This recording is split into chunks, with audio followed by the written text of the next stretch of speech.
And it's not a lineup you look at and go, well, look, they bought some star players or like they traded with some of the top teams. No, they just stuck with their roster and pulled it together. As we'll see the Rumble first pick once again this time for Afreeca. Same bans as well, by the way. Afreeca's choice as the home team for Game 1 was blue. And after losing Game 1, they also chose blue again. So everything's just going once again the way it went in game number 1. We'll see if KT want to mix everything up. Generally, the winning team does not. Yeah, I mean, I'd say you can go back to the Nocturne, back to the Ezreal, and you'll still be able to get the Diana because you can't take Diana Rumble. It's not a, generally speaking, not a strong pairing. Not something that I think you're looking for as Afreeca, so you know you can guarantee that third pick. And so I think this is actually them just buying time to think about what some adaptations in the draft could be. They're just going to use the clock here before they lock in the Ezreal, just based on the discussion here. Blank getting the confirmation, and the Ezreal will get locked in. So really, the onus is, like you said, on Afreeca to make some changes here. They almost pulled off the comp, right? But there were a few problems, and they're going to take the set. This is the big change that we see, the big departure so far. Because we did see last time, the Kalista come in with the Gragas, didn't end up getting the advantages that you would have hoped for on the bottom side of the map. And KT are still going to go down this path, right? They're looking to lock in the Diana once more, look for some Moonfall engages, but they're not going to have that insanely strong follow-up that is the set Facebreaker, that is the Haymaker. When everyone's in one place, you can't miss the Haymaker. It gets tons of damage. That's one of the strongest single abilities in the game that you can actually hit in this meta. Yeah, it's impossible to avoid. Charged up, and it's yeah, it's pretty interesting that seeing the set, they're just going to continue on. They don't really care about it. They're going to take away the Gragas, which is pretty interesting because, I mean, you could easily go Kalista set here. It's maybe not amazing into the Ezreal, but like it's still a very strong bottom lane duo that we've seen many times before. Yeah. But they still want to deny that Gragas. And to be fair, Lahenz's Gragas was incredibly strong. And Fly has played a lot of set in the past, so. The Leona ban comes through. I think the Gragas ban just kind of feels like a familiarity ban, especially when you see like this adaptation here. You're like, well, they clearly want to do something that's very similar. They got a big power swing with this set, and I don't want to give them the Gragas on top of all of that CC and on top of all that engage. We see the Orianna ban again, targeted towards Fly here. Yeah, and covering all their bases with these bans. Now, this time we might see the Rumble go to the jungle, right? And Fly actually playing set in the mid lane. So I think this is going to end up looking very different when it's all said and done. I do like Fly's set. Seems like some of our weaker mid laners actually excel on set in the mid lane, and Fly is no exception to that rule. Get a last ban here on Viego once again, because it's a composition that if you have a fed Diana and she hits that Moonfall and then Ezreal hits a few shots, even if he doesn't execute a target, boom, Viego gets a reset, he gets another one, and then that fight goes away from you so quickly. Now the blind Jace is really interesting here because, like I said, the Rumble is very likely going to be jungle, set probably mid, unless they flex it to support like you were talking about. But now Afreeca have such an easy opportunity to try to counterpick this Jace. Yeah, I think the world is their oyster right now, and maybe we're just going to get another look at Keen's Gwen, as they are hovering it down to the last second, and it will be locked in, and so we will have that up in the top side, you would imagine. Yeah, it's not an easy matchup in the earlier stages, but it can be very, very deadly in a side lane. Feels like a very, Keen situation, a Keen Doran matchup. That's going to be another fun one to watch, one to zoom in on for sure. A lot of this is going to, again, be based on the jungle presence that we see. As Lahenz will actually lock in the Alistar. Not as popular nowadays without the Hex Flash, but making a bit of a comeback here in this last week of Hex Flashless LCK. And we'll see Braum, because he was not banned this time around, to pair with the Ezreal. The composition that KT are running is very similar to what they had last time. It has very long range engage. You have a strong front line with the Diana Nocturne. But what you're missing is a little bit of extra strong, hard, safe front line for the Ezreal to do damage. What you gain instead is a little bit more poke. So what you can do is poke with the Jace and then look for that hard engage to finish off targets. But the execution of this comp is arguably much harder than what we saw in the previous set, And even though KT took a lot of really decisive fights and skirmishes around the map, I don't know if I could trust that they'll be able to consistently pull this off around objectives. I think we're looking at another game where Afreeca has objective control, and if they can just make sure they don't get caught, if they can make sure they don't walk across the equator and stay on the red side of the map, then I think they'll have a better chance this second time around. Absolutely, and we're going to take another look, a last look here at Afreeca's comp. As you mentioned, you know, the early game, once again, I mean, the bottom lane, you think about that, they had multiple chances and different things they could have gone for. They go for the Alistair, and he will have that Fate's Call alongside of that Callista. Still, again, another strong bottom lane that they do go for.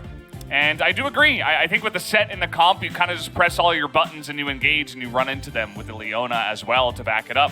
This one will require a bit more finesse, and you also do gain some lane control in that top side. I think there's going to be some pressure on Doran to try to dominate that top lane and bring some of that power into the early game for his team. Yeah. I mean, there's a lot of pressure on both top laners in this game. For Keen, he's playing into a tough matchup, a matchup he elected to play into. You know, in the early parts of this game, you know, we'll see what he locks in first, but it's almost certainly going to be the E. But the fact that Doran is ranged means he's going to be able to chip away. We have seen even, you know, across the world in this matchup, Jace's, you know, block experience actually deny CS at the early parts of this matchup. Especially if the Jace like hits a Q before the minions even clash in the mid lane, which doesn't look like it's going to happen this time. Thankfully for Keen. We had 7 Conquerors earlier today. We have 7 Conquerors again. And about 1 billion biscuits. Actually, just 5 total, but very close to 1 billion. A lot. And it's a lot of biscuits. At least it's spread out over the course of many different players. But yeah, that's 5 inspiration secondaries from KT. You can see that they really value that, whereas there's a little bit less of that on the side of Afreeca.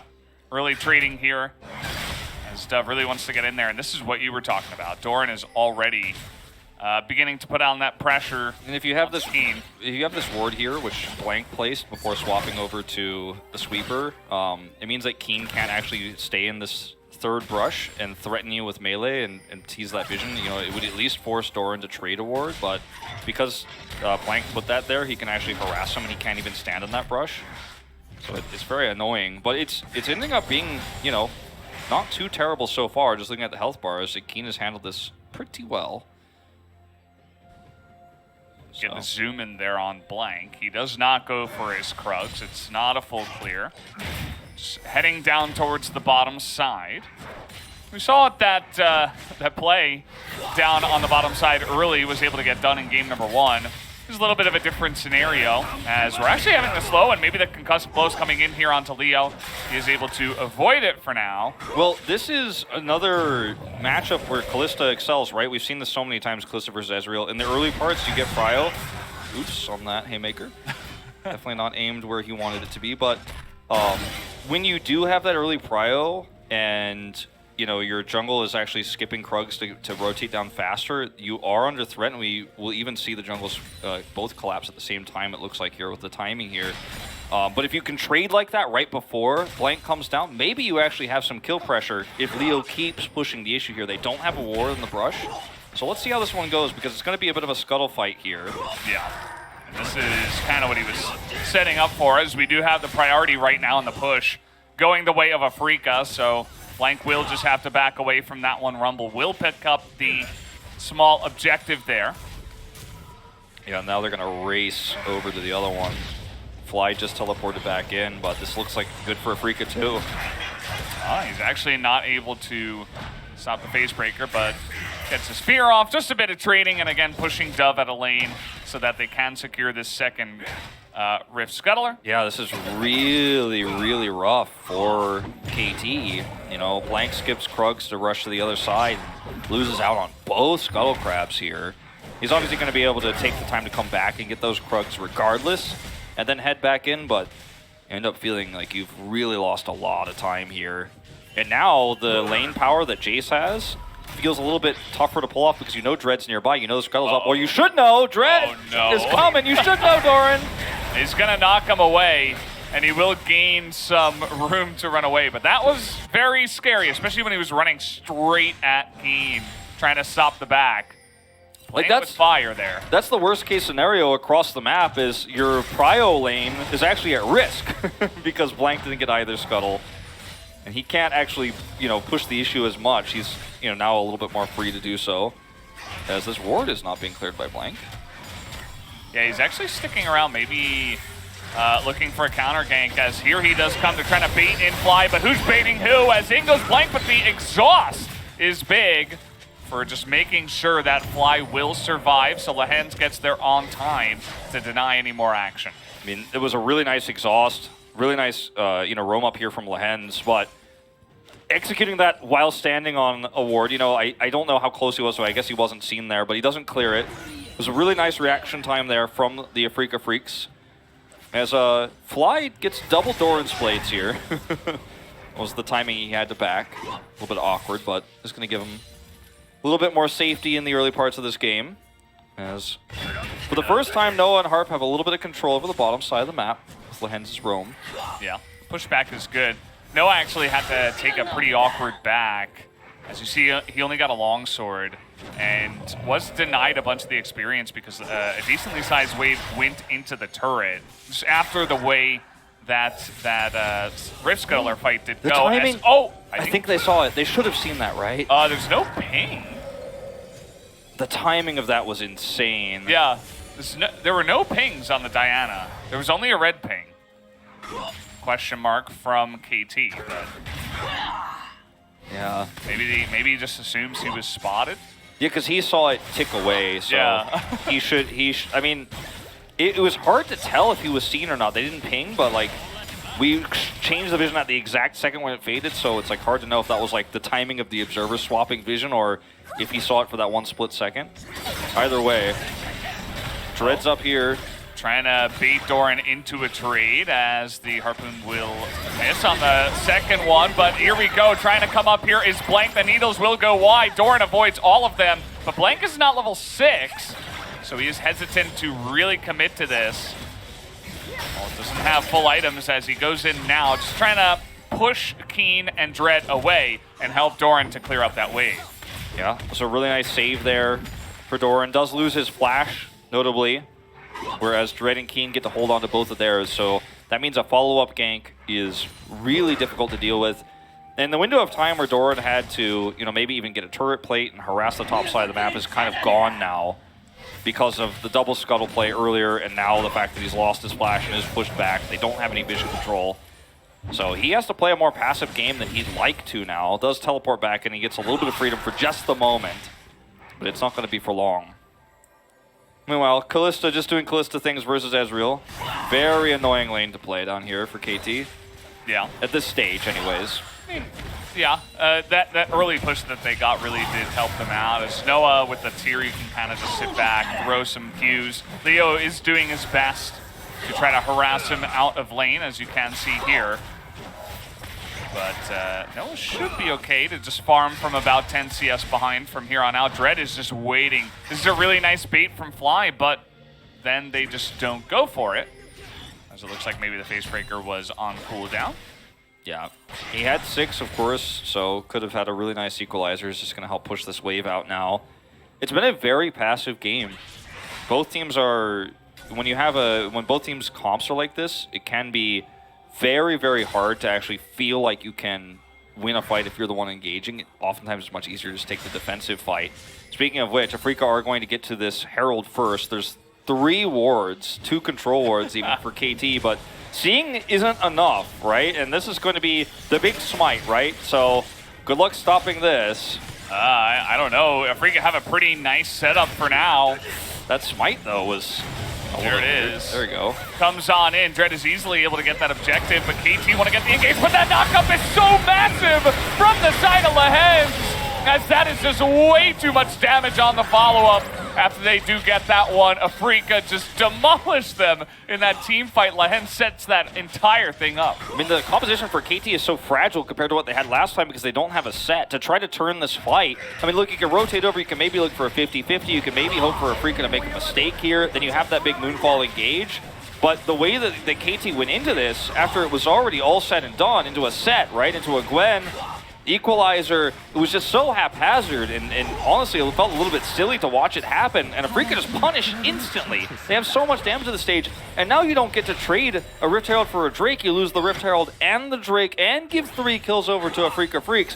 You don't get much of an earlier lead than this. Yeah. It was kind of like KT stuck between a rock and a hard place. You already make the decision to bring all 5 members up to the fight, and then it's like, you know, you see this objective go down. You gotta run away here, but they stick around for a little bit too long, and that's all the invitation that Lehen's needed. Exactly, Lehen goes in, the showstopper is there. You see the Moonfall turnaround from Blank. He's like, hopefully I can turn this, but he's a Diana in the early game. He doesn't have his items online. I don't think he has his Mythic yet. He had the Blasting Wand earlier, but he's not at a stage where you can just kind of turn back around at Moonfall and then hope that your team can follow up because the fight is already over. As soon as he goes in like that, after the Alistar Pulverize, it's over. He's blown up, and he may have helped 2 members of KT escape, arguably, but yeah, KT just, like you said, they committed so many resources top. It felt like sunk cost fallacy there. We have to fight this because we brought everybody top, but you actually just lose even more. And yeah, he's just got his Hextech Alternator now on the Blasting Wand. You know, that's early game Diana. The CC is always going to be there, but the damage is not. And this early game from Afreeca now, this is a totally different game state, of course. You've got your Rumble online, which, again, this is kind of reminding me of Malrang. He's got the Dark Seal. He has 4 stacks already. The Gwen has not really fallen behind on the Jace, not significantly. They win a big team fight, get a bunch of kills. They get both objectives. And you're really set up here as Afreeca. It's going to be difficult to lose a lead this large, this early on in the game. Yeah, it's hard for this one to go sour for Afreeca because you're so set in this game because you have everything you need to set up for the next Drake fight, the next Rift Herald in 3 minutes. And what did KT do? They have to kind of sit back and farm. There's not a lot of real power to actually get anything done here right now. There's not a lot of initiatives that KT could take because their comp just hasn't quite come online yet. Doran's going for this. Yeah. He just face checked there, not expecting Keen. And now we have a really big rotation. This is 4 members of Afreeca on the top side of the map. Doran does have a ward, though, in that brush. And I think he placed that after he knocked Keen out of that specific brush. So I'm not even sure that Afreeca know about that. Well, even if they don't know, they are keeping this hidden. Yeah, they're just out of it. Maybe they do know, and that's going to be the end of this chase. There is no hope when you get knocked into so much CC on top of that Equalizer. This time, Afreeca looked like the favorites. Easily, their decision-making in this one has been really nice. I mean, with the timing of this, too, you're getting a lot of extra plates you wouldn't have gotten in this game, you know, on the top side of the map. You're going to actually get the whole first turret here as well. With the Rift Herald coming down, look at the prep wave here. They might even get an extra charge. I mean, Harp is the only one who's even remotely nearby to stop this. They are trying to maybe set up here to stop this red take, but they're so outnumbered. You've got Doran coming back up. He doesn't have his Eclipse yet, but it's going to be a 3v3 if it gets extended. Here we go. All right. Oh, he misses the flash, though. That is so unfortunate. Dread will lose that summoner, and now Keen and Fly are really committing into this one. Of course, the Gwen can just run away, and so can Fly. And there were like 3 or 4 warning pings on exactly that brush from Afreeca. They knew they were there, but it didn't matter. Just getting a little bit too close to the sun, a little bit too overconfident. It's still a fairly successful play from Afreeca, right? They still get all that extra gold on the top side of the map. They're able to get the plates, right? Force Doran down. So it feels like you're left with a little bit of a bad taste in your mouth after this play. It looked so amazing, and then there was a trade back kill.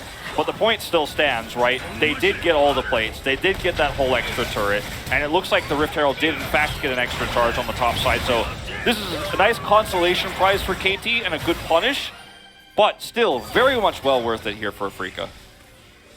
Yeah, they're still smooth sailing. 1 fail flash isn't going to take away the wind in their sails at this point in time. Let's see where else they can attack. I mean, the plates are about to go down. Could look to rotate down to the bottom side and take out this turret if you'd like. 20 have a massive Callista in this game. You can kind of do whatever you want. 20 seconds to go before the Drake fight. KT are going to try to group top. All right, trying to make a play on a Doran. And look at Blank. He's like, well, I just can't help you. Like, there's nothing I can do for you here, sir. This is one of the really great moments to showcase Callista's power, not because she's 3-0 in this game, but because she has a small lead, and well, I mean, it's now become big, but even with a small lead, if you have this much bio bot, there's not a lot of information for KT to know whether they're going to try to use this crowd to take Drake or if they're actually group top. So KT kind of gamble, look for that top side play, and get caught by Fly. They don't know if Fly is on the Drake or if he's actually going up there to make that top play. So you feel desperate as KT, you don't feel like you can actually win this Drake fight at this stage in the game. You make that top rotation, you fail. Now, Afreeca, because they were in fact top, they did not get the Drake yet, but now they have an opportunity to rotate over and fight for it. KT might just lose on both fronts here. This is a really, really pivotal moment for KT. If they can win this fight, they can get a window back into the game. They're 4,000 gold behind, soon to be potentially 2 Drakes behind. This feels a bit desperate. I mean, there are so many engage options on the side of Afreeca. They're a little bit slow to pull the trigger, but it's still stolen away by the Rumble. Big engage does come in, though, from KT, but look at this flank coming out from Lahans. I don't think they can get away from this one, but Doran trying to go 1v4. May just give his life away to sacrifice for his teammates. It works out that way, just being so over-aggressive, and that is a big win once again for Afreeca. The bigger win for KT would have been to win the fight, not to you know, basically illegally take a Drake, right? As, you know, Chronicle would say, that play was essentially not allowed, right? This is a play where you're really just trying to get away with stealing candy, right? From underneath Afreeca's noses. You're hoping you can rush it down quickly enough and then avoid the fight entirely. That was the game plan. But I think you really need to win the fight and actually get that gold, right? But the Drake is stolen. They still look for the fight, so we're going to watch this one more time. Dread comes through here. The showstopper is good from Fly. It was actually Dread they didn't know was there, not Fly. I said that wrong earlier, so my apologies. As KT, look, they're trying to get in and get out as soon as possible, but 900 of the smite, right? And now you see the engage is good from Blank here, but there's just not enough damage. Like, this team can't fight yet. I think looking for the fight and actually not starting the Drake would have been a much easier option. Make them start the Drake. But now you lose the fight, you lose the Drake. And this game is a runaway train that I don't think KT have the power to stop. Yeah, it's a pretty hefty lead, and it's 2 dragons. It's going to be the second Rift Herald tier 2. This isn't like the bouncing back and forth gold difference graph. It was, you know, a couple of big fights, and then just one team massively in the lead. Doran down a level in the side lane as well. You're not even really looking for the Jace to, you know, be a win condition as a split push or anything like that. Maybe if Blank can make some crazy ganks happen or something, that might be one way. You can see he's looking deep in the enemy jungle for something. Yeah, they're trying to bait Keen into this a little bit here. There's a control ward, but it's not going to spot until it's too late. But oh, he gets swept out. And that's the end of that. Minion wave fades, so not really a viable play anyways. KT are just so low on options that, like you said, desperation is starting to sink in. That last Drake fight was desperate too, you know, to try to do it the way they did. There's just not very many winning options unless somebody makes a mistake. And a little bit of a trade here. Is actually, but the Haymaker is there, so he knows that he's not really going to be able to just dive a set under the turret at this point in time, even though, you know, Dove is 2-1, right? He is out farming the set in terms of this CS, and maybe, just maybe, he can get some favorable trades to slowly push it in his favor. The Lee Sin ban that we've seen game after game for Afreeca in this series really shows itself, I feel, in this game, because Doran, when he's behind, oh, he might actually be in trouble here. Teleport. Yeah, we got the teleport coming in first from, it looks like, Dove, trying to turn this one on a Keen, but it's a Gwen. Not really going to be able to lock that down. That's a massive equalizer. Doran is so low, and here comes Lahens. Gonna get the flash out of Doran, but Exhaust is an easy counter to that. That will just be the 1 kill to Afreeca, as they will pick that off. Trying to deny some backs, I suppose, as the teleport came into mid, but Afreeca are just barreling down the bottom lane. I mean, this is going to be a turret down so quickly. Should be a second charge here on the Rift Herald, denying that it's going to be so difficult with everybody grouped. And Afreeca don't have anything else they can really take on the map, so why not just stay grouped? Why not try to force this Rift Herald in, grab another turret worth of gold?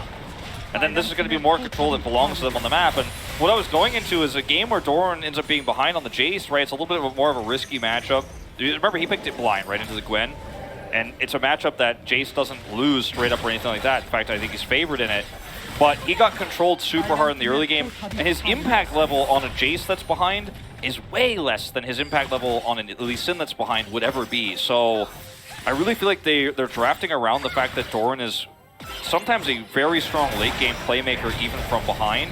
Because an unfed Jace, like a very hungry Jace, a famished Jace, so to speak, in this game, is just simply not going to be able to make the same level of impact damage-wise. He's going to be very vulnerable in the side lanes. And they control him so well this game, too. As you see, this is the long pick. You mentioned the Ignite, or rather the Exhaust, to finish him off. And then they get so much out of this Herald. The gold lead is starting to really become almost insurmountable. 6,000 gold now for Afreeca. Yeah, and they're looking to set up here for the Cloud Soul point. Not really much that KT can do about that one. KT's objective, I suppose, in their mind is to play around side lanes and try to pick people off. And then maybe you can snowball that into a bit more, but definitely the elephant in the room for them is like, well, we can try this. It's really risky. We're going to be out of position for the Cloud Drake. We just got to hope somebody makes a mistake up on the top side, but nobody will. Afreeca playing this one out very cleanly. Yeah, I mean, you traded turret for Soul Point. Very happy with this as Afreeca. Especially when you have such a turret lead. 4-1 now in this game. KT are just sitting back and farming. I mean, you know that you're grouped up a little bit top. You know that KT took the Drake, or rather that Afreeca took the Drake, so they're probably not going to punish you there, but you group up just in case. You clear out the jungle, you clear out Vision on your side of the map. You can see the pings coming down about Vision. There's not actually wards where KT implied there was, but they're going to send Braum over. Harp's going to make sure to clear a lot of that Vision away around the right side of the Baron pit, because that's the next objective that somehow KT is going to have to long-range engage into. Dove. He doesn't want to check it. He's like, oh, I feel like I know. He did know. And he will get away. Stridebreaker Nocturne actually is a little bit slippery, especially with his Q. Yep. Able to just slip away very fast, as Blank might not have the same luck here. As he's trying, he is going to flash away, actually, and the Equalizer will just burn and not kill him, so he does have to flash. But they had to use Paranoia, too. Like, this is so bad for KT, because now Afreeca can rotate over and look for a Baron. They tried to group up to clear some of that Vision around the Baron pit there and try to get their kind of their anchor there. Like, because what KT want to do, hopefully in this fight, or wanted to do before they had to use all of their crucial ultimates, is to kind of anchor on the right side of the Baron pit, then Paranoia in, have a Moonlight engage, and then maybe you could steal that one away. Maybe you can have that miracle fight. But now that Afreeca have engaged in on them and they've lost those critical ultimates, there's a window of time now where Afreeca could potentially, after this reset now, group up. Look at all the vision control they still have on the left side of the pit because KT are too scared to go in there and clear it out. They don't have any peel, any disengage tools. Paranoia's halfway back up. Diana ultimate, 2/3 of the way back up. These are tools you are absolutely going to have if you want any hope of denying this Baron fight if Afreeca decide to group for it, which we're starting to see a little bit more around that vision. They're going to clear out mid, or rather around those wards around Baron. I'm struggling to get that sense out. Yeah. We got there. And yeah, I mean, at this point you talked about the lead. They have a pretty good comp for just shredding down the Baron. They have the Callista and many other pieces to go ahead and do that. And even if you don't take the Baron, their turn is so fantastic that, you know, the second KT get anywhere near, it's like, okay, well, you're just dead. Somebody's gonna die. It's really rough, especially, you know, when KT's jungler doesn't currently have flash. So I feel like Afreeca could be pretty aggressive onto the Baron and just go for a turn, but it's still relatively early, right? It's 23 minutes. They don't want to take any chances, so they're just going to deny as much vision first. Yeah. And maybe look for a pick before they even start the Baron. You can see, looking at these items. I know I can talk. I know I can do it. You can do this, Wolf. You've proven it before. Yeah. We have the It's not my first time.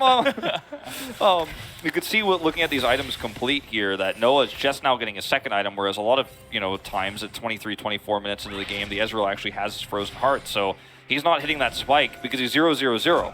He's CS only this game. It's just not enough. Yeah. He's so vulnerable in these fights. Keen does take a nice amount of poke damage. much. I mean, if there is one way that KT makes their way back into the game, I think it's you poke someone out so low and then maybe catch someone after. But it's not easy. It's very difficult to play this comp. You pointed it out early on, before the game even started. And especially from behind, it just gets even that much more difficult. But they're at least able to push Keen away. He's going to have to back, but Afreeca is still in the driver's seat. Just a small road bump. Yeah, I mean, KT trying to be like a little bit of a banana peel potentially for them to slip over, right? If this is Mario Kart. Blue shell coming in. That's a nice jump away from Harp as the Paranoia will come out. Not really committing to an engage as Keen is going in. Just looking for some poke, but not actually able to lock anyone down, and nobody on the side of KT does use their summoners, at least. Yeah, Paranoia is burned. It's not on the longest cooldown. It is going to be back up in about a minute's time. But Afreeca are very happy to just walk towards them, get that ultimate out, and then be like, well, okay, cool, now you don't have that. They also have Afreeca do a control over the Baron pit in terms of vision. So there's just no way that KT can try to sneak that out from one of them or even rotate somebody over there. Yeah. I don't know if, as KT, this is where you make your stand. No, I don't think so. Like, I completely agree with you. It's a good question. I don't know. Like, I meant, I don't know, as in, I'm curious, do you actually make a stand here, or do you wait for a little bit later, maybe at the Elder when the Ezreal's a little bit more online? Their poke is kind of insane. Yeah, if you keep getting poked like this, you can certainly make your stand here. Get a little bit of CC as, okay, Fly wants to put an end to this, and Blank is just immediately going to die, basically. Harp is getting out of there. It's kind of looking like Noah last hit the Blank there, but anyway, that's going to be the jungler that does go down. Oh, man! Doran's able to take out Leo, and Leo was so massive. He holds so much of the gold in this comp, and now Fly is trying to jump onto an Ezreal. You can't quite do that. No one's going to assassinate another one, but look at this. Keen is able to get on top of him, and also Doran has gone down. At the end of the day, Keen is also quite large here, and he is able to play a huge part in taking him down. Now, to answer your question, is this where they needed to make their stand? I think they found an opportunity with that poke coming through from Noah, coming through from Doran, to where they had an opportunity to make that stand. The problem is Blank's engage here is so weak, right? He's stunned, knocked up, he Qs on top of Leo, and actually dies before he can even moonfall. So he doesn't actually get the setup that he wants, and yet still Doran and Noah together doing a little bit of extra damage here. It's Doran who gets the pick, and now it feels like maybe there's a window into this fight. Maybe it's possible. Doran goes all in, looks for the burst on the fly. He has flash. Noah chases him over the wall, but it's still not enough. However, I think this delays the game a little bit. Gives you a lot of extra gold on those champions who are a little bit farther behind than their counterparts, right? Doran getting a lot of extra gold. Noah getting a lot of extra gold here. He's one step closer to getting that Frozen Heart. In this Baron, even if KT can't contest it, even if they do lose it, they're going to be able to defend it. Unless something tragic happens, unless something really bad happens, it's not going to be a game-ending Baron. So I like the idea to wait. Blank. Oh, he's going to dodge the harpoon, but here comes Lehens. Finds the knock-up. Paranoia is out, and they're just looking for Dove. He was just in there trying to help his teammates, but I think he went a little bit too deep. As Lehens will follow up, that's going to be the end of the Nocturne. Noah is he's trying so hard to carry this one, as Fly goes pretty deep under the turret as well. Leo now looking for the play. Nice engage comes in from Lehens. And here is Keen. He is just a monster. Finds access to the backside of KT. And now there's just zero front line. They have the two poke pieces, but that is it. Despite the heroics here from KT and from Noah on this Ezreal, Afreeca now going to group up around the Baron. They're chasing here because they're so desperate to buy time anytime they can. But Dove doesn't even have Paranoia when he comes back. The poke is big, but the damage, I think, on the Baron is too much for Afreeca. I think they use the Baron to block this damage as well. Maybe if they had 20 more seconds to poke them, maybe then there would be a chance for KT to actually poke them out. There's no smite. You're really relying on a mistake here from Afreeca. And that was somewhat risky for Afreeca, but not really. Because the poke damage could be blocked by Baron, and you always have the smite, so you're not really worried about a rogue Q, stealing it from Ezreal. As we watch this once more from Lehens, so well played. The True Shot Barrage isn't going to give any love to the KT Rolster players who are desperately trying to get out. Noah comes in, like you said, has some heroics, but they're so far behind in this game, and they can potentially survive the upcoming Baron fight. But I think as KT, you had to try something here, right? You had to try to get some extra gold onto these carries, these poke champions, the Jason, the Ezreal, because that's where your win condition is, because Diana isn't fed enough to carry. She's not able to get into position to actually use her Moonfall well enough. But KT now are like, okay, Baron's up, we're not going to die here. But our window for victory is getting smaller and smaller. At least they're getting one step closer to that frozen heart, right? Like there's some hope. Sounds so sad. But I mean, this is the reality they're in right now. Look at the items on the other side. Yikes. Yeah, Afreeca are just, they're still sailing. They got the Baron now, they're up 10,000 gold. At this is the point where it doesn't matter how much damage and poke you have. It's like, okay, you're just gonna heal it up. You're just too far ahead. And Afreeca, they're going to be looking for a bunch here with this Baron. Again, the way the meta is, there's a lot of comps that don't have great siege. But this is, one of them. when you're this far ahead, you can kind of just split up and look for access to whatever lane cracks first. And there's a lot of poke to stop siege on the side of KT, so it makes the problem even more annoying for Afreeca. But like I said, KT survived this unless somebody dies, so as long as you play it safe, yeah, you might lose an inhibitor here. But you should not lose your Nexus if you can play patiently. Then maybe you still have that one miracle fight. Again, there's a lot of ifs and a lot of maybes, and the more times you say that as a caster in a game, you know the chances are slim, but...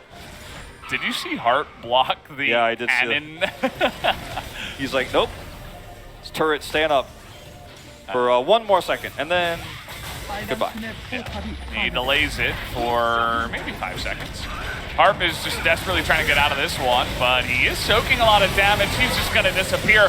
In goes the Nocturne. Dove is desperate to get something down, as there is some wombo, but sometimes you're just too far behind. Although the Kalista will go down, it will not matter. No against the world. Smacking him down. And that is, again, Lahens. He has had such a nice game on this Alistar. And he will follow up with another nice engage. Afreeca looking to end this one a little bit faster than the last one. That's the catch on Anoa, and that will be the end of this game, and we will be going to a game number 3. There was just no way for KT to hold on any longer. They looked for a play. Lahens got Fates called in, gets a knock up. That's the first pick, and it all falls apart. Lahens with a fantastic Alistar game, one of his best champions, historically speaking, especially this year. And he comes up big on it in a meta where there's no Hex Flash, doesn't matter. Afreeca Freecs played the much easier to execute composition here, but I think a lot of this game came down to controlling and limiting the power of Doran in the side lane. So many resources were given to make sure he did not snowball that matchup into the Gwen. He was pushed back, and when you remove Lee Sin, when you remove some of these top priority picks for Doran, some of these big impact